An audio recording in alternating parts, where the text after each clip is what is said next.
Hello, welcome to Author Pep Talk.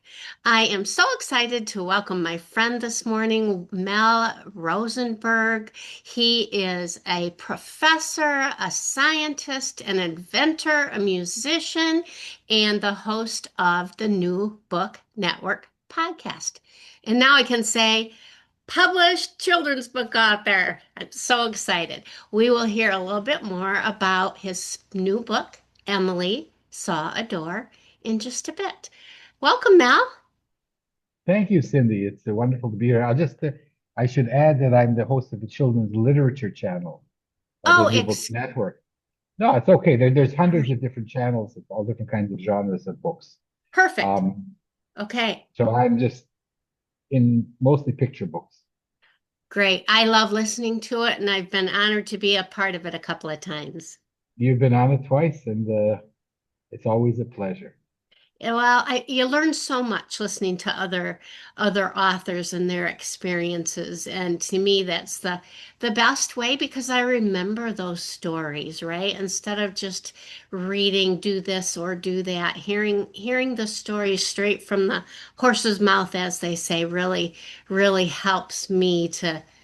It's inspiring and very educational. So thank you for doing that. I think I learned more than everybody else, so it's actually a labor of love, and it's actually enabled me to grow as an author, and that has been wonderful. Well, and I think that's why you're the perfect person, or one of the reasons to talk about perseverance, because you have taught to a lot of children's book authors, and we know how important perseverance is in that journey. The other thing that I think is really interesting is as an inventor, you've also, I'm sure, had to deal with perseverance a lot. When I talk with kids about a growth mindset, I often use inventors as an example and how many times they had to try to achieve their goal and come up with that great product at the end and how many times it took them to get there. So tell us a little bit about perseverance and what you've experienced over the years. I don't know whether perseverance is something that you are born with or grow into, but I have always been one stubborn kid. Um, that's just, I don't know, maybe it's the way I am. And I like to succeed. And the road to success is paved with frustration, failure, and and appearing ridiculous when you fail, and getting up and brushing your knees off and trying again. And inventors are ridiculed all the time along their journey, and most rightly so, because most inventions do not turn into products. And I had many of those that exploded, imploded, leaked, and one that succeeded. So the one that succeeded was a kind of a nana banana for everybody who didn't believe in me. But you're right, Cindy. I invented or co-invented a mouth rinse, mouthwash, a certain kind. And I think that I went to North America. I live in Israel, so it's like a 12-hour plane ride, maybe dozens of times. I had 60 different meetings with different companies, um, until I finally found the right one. And I think I was thinking about it today, interestingly enough, and the inventor's journey and the author's journey are quite similar. So I thank can you for that. see. Yeah, I can see how that would be the case. We need a Shark Tank for authors, right? That's what I always think of when I, I think about inventors. I think of Shark Tank. I will tell you, I think it's harder to write a picture book. Yeah. I really do. They say that one in 100 inventions, one in 100 patents turns into a product. But oh my goodness, maybe one in 3,000 manuscripts turns into a picture book. Yeah. I have heard some statistics like that. I don't have them in front of me, but the I think it's 1% of the, or 3% of the people who set out to write a book actually finish it. And then I think it might be 2% of those that actually get it published. And yeah, so you're right. It's a pretty tough road. And I think our audience, resonates with that for sure. And that part where you just have to keep going. And Mhm. how about with your interviews and your podcast? Is there anything specific that you've learned or specific stories that resonated or that you remember about perseverance and from learning from those other authors? Absolutely. It's not uncommon for people to be on this journey for 5 or 10 or 15 years and finally break in. And Cindy, keep in mind that I only interview the people who have traditional picture books coming out. True. So I don't get to interview the other 99.9%, some of whom are still on the journey and some of whom drop out along the way. And and you and I made a calculation that I was rejected about 300 times. It might even be more than that, because I submitted for 10 years before I got a yes. And every time you're rejected, it's harder than having an invention or scientific paper rejected, because we talked about this once. Your guts are in the book. You are the book. The book is you. Um, and every time you get rejected or ignored, it's like a knife to the gut. And then, you're despondent and angry and frustrated. And then you get back up because in my case, and I think in the case of the people who persevere, and Vivian Kirkfield has talked about these 5 Ps, and one of them is perseverance, and another is patience. And you get up off your tuchus, as we Jews say, and actually maybe you get back down on your tuchus and you keep writing. Yeah, yeah, perfect. Yeah, I have seen it over and over again. And your point about the people that you speak with are the ones that got there. That's a good point. And I think it was about 8 years for me before I actually got my first book published from when I first started trying. Yeah, so it's not uncommon. And one of the things that I mean, I discovered a lot of things. I've interviewed over 200 authors, illustrators, editors, publishers, agents, including you, of course, twice.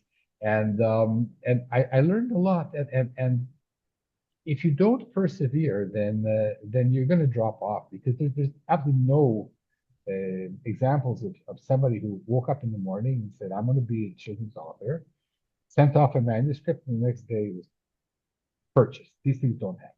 Yeah. Yeah. And And there I may like be, to think about the like a surgeon, for instance, and deciding that you're going to be a surgeon. That's not something that you turn around and, like you said, go and do the next day. That takes a lot of work to get there. I And we certainly, need I to think certainly, of it as that kind of a job, right? yeah, no, I wouldn't like to be operated on by a surgeon who woke up in the morning and said, Yeah, right, right. I think I'm going to do liver transplant. That's, Yeah, right. So I, it, I saw something on the TV, but you see, Cindy, that you're so right because this is essentially my story. I wanted to add that I'm 74 years old. And my book is launching in North America next month. It is the English of the Hebrew, which has been in Israel for 3 years. So I am a traditionally published author for 3 years in Hebrew. And so I'm 74. I started writing for kids when I was 23. And you can do the math. So this is over 50 years of perseverance. So it's a long journey in my case. Well, bravo. That's awesome. And yeah, my first book was when I was 63. So and that's another one of my big messages that I like to talk about is it's never too late. You could to that the word TOO to me, I like to say is an excuse. I'm too old. It's too hard. uh it's too late. Those those are just excuses. And if you want to let them stop you, that's your choice. But to keep pushing and keep persevering is what it's all about. And I appreciate you coming on and talking to us a little bit. Would you like to share Emily with us? Sure. I will just say that there's also points of inflections, that for me, I had written books and published them not traditionally, but with the university, with the municipality, with this, with that, with it. So hybrid, schmybrid, internet, everything you name it. And I thought I was really good. We talked about this also. I mean, there there's nothing worse than thinking that you're better than you are.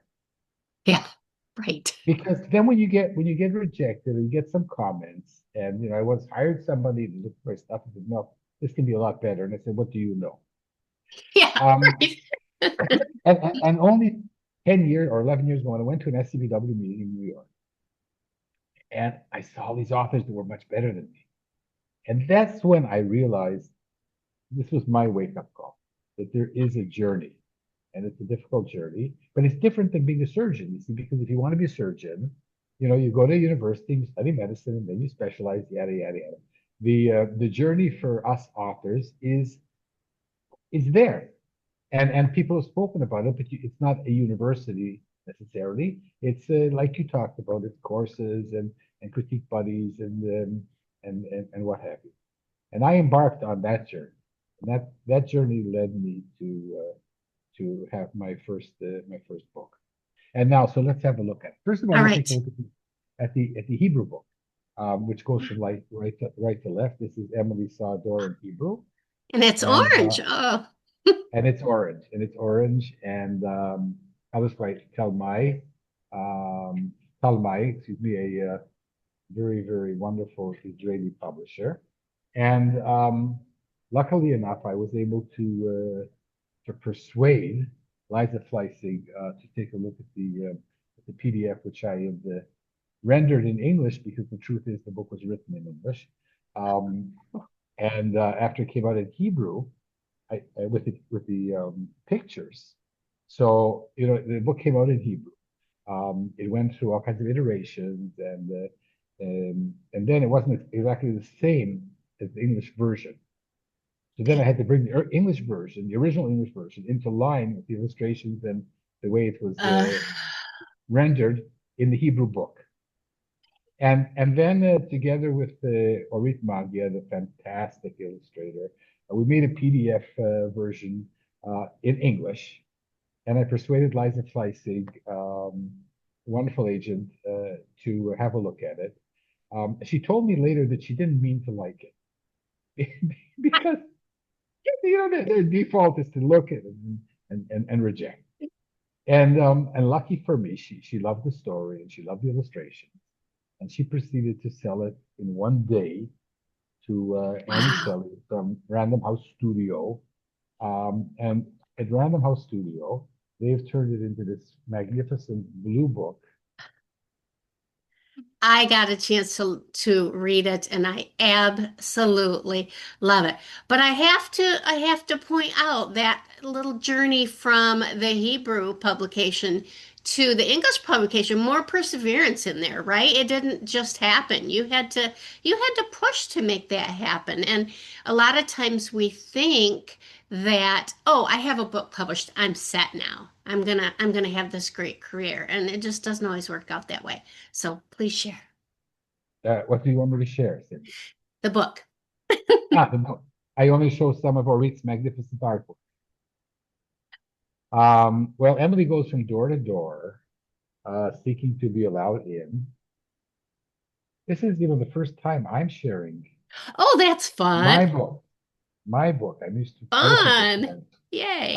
And she keeps getting rejected by door after door. This is one of my favorite doors. This is the door for those who climb the stairs. And this is endless stairs. And Emily says, I really do need a top.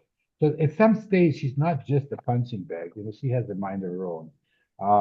And eventually she ends up despondent, um, in the land of the doors until she sees a chalk game on the floor and gets an idea of creating her own door and her own world. Um, there's one magnificent spread Beautiful. of Emily drawing her own world. This is actually Orit Magia. They're drawing her own world. And Oh, I'm most proud of this spread, even though it's not scripted in the text. This was Orit's idea. And I'm one of the things I learned, Cindy, if I can share, is that I was too verbose for many years.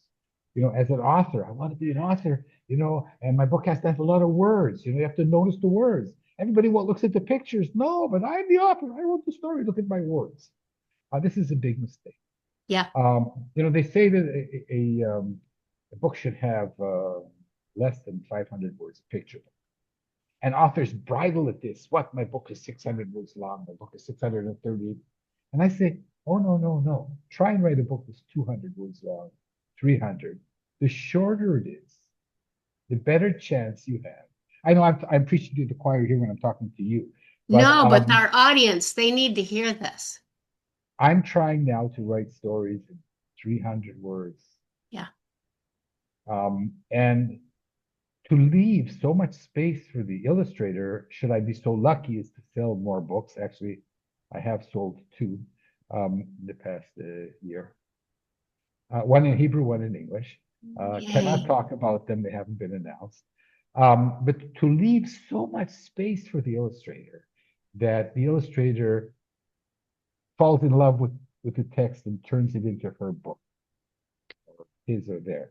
That's one of the hardest things, or was for me when I first started too, was to, like you said, not only write sparsely, but to trust the illustrator, right? And so To many trust the people, illustrator whom you haven't chosen, you no, haven't met. yep. And you haven't been able to speak to actually give them your vision, right? That most people that I talk to don't realize that that's the case, Mhm. that we don't have that collaborative In most relationship. cases. Yeah, And I've learned from this that we shouldn't. yeah, me For too. those of us who are authors and not illustrators, just at the launch of the book in Hebrew, I said that what I learned is in order to have a book, you have to lose it. You have to give it up for adoption several Yes, times, once to the editor, then to the illustrator, and then to the audience. And right, your right. book Good comes point. alive because somebody edits it, somebody illustrates it, and then somebody reads it. Yeah, it's a crazy process and one now that I embrace, but it was really tough at first. It was hard to for a control freak like me to give it up, right? What makes you think I'm any different, Cindy? I wasn't gonna say anything. No. No, it's a really hard. And the funny thing is, we can see the perseverance that Emily has in the story too. So it's a perfect book for us to share today while we're discussing working There's hard. Emily. Look, the story, it could be. I mean, I really don't know why I wrote it, how I wrote it.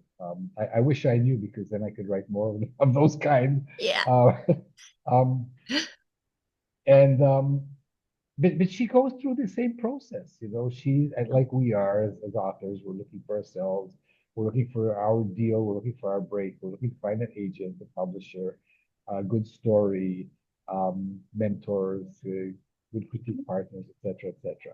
And Emily's also looking for her world. So there is a lot of I would say a lot of angst of the author searching for his.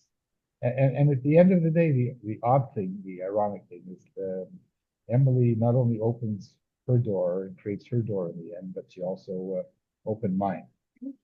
Well, and And that's a perfect analogy too for when you talked about going to the SCBWI meeting in New York and finding your people, right? Finding your place. It didn't just happen to you. You created that opportunity and you uh, put yourself out there for to go to that conference and to meet people. And just Mhm. like Emily did, she created her world. So I'm really finding a lot of good parallels here between the book and our topic. But yeah, the community to me is something that I talk about often and how important that is to developing the process, believing in yourself, learning from others, getting those accolades that you need to keep going sometimes. And community in this community, the children's book community, is unbelievably giving and loving, and it's so important. I know authors who had just stay in their office and just write to themselves because that's their way and that's their process. But if they can find it in themselves to connect with anyone at all, and hopefully several people, I really think they benefit from that. Well, certainly my journey has been with the whole community of people. And I'm now on Facebook trying to thank them every couple of days. I write a thank you to either someone or a group of people who have been there, because you're absolutely right. It's a journey, and there's people to help you. It's one of the kindest communities I've ever met. You won't find Yeah, scientists who are this nice. Quite the opposite. Tremendous help. From agents who are never going to take you, but still find time to write really sage advice, to critique buddies, and to our, and um, there's an endless number of people I have to thank, really. absolutely. And I would just Absolutely. I would just say that the channel, the interviews, this is my one of my advice to people is get involved in the community, whether it's an SCBWI, as an officer, a helper. If you can write a blog or do an interview, this is Yeah, an immeasurable help, not only to the community, but also to the person. I mean, when I started, I really didn't really understand. And then I started to interview people. And one of the wonderful things is that people do not say no. yeah, Um, I've interviewed very famous people, incredible people, publishers, and hardly anyone says no.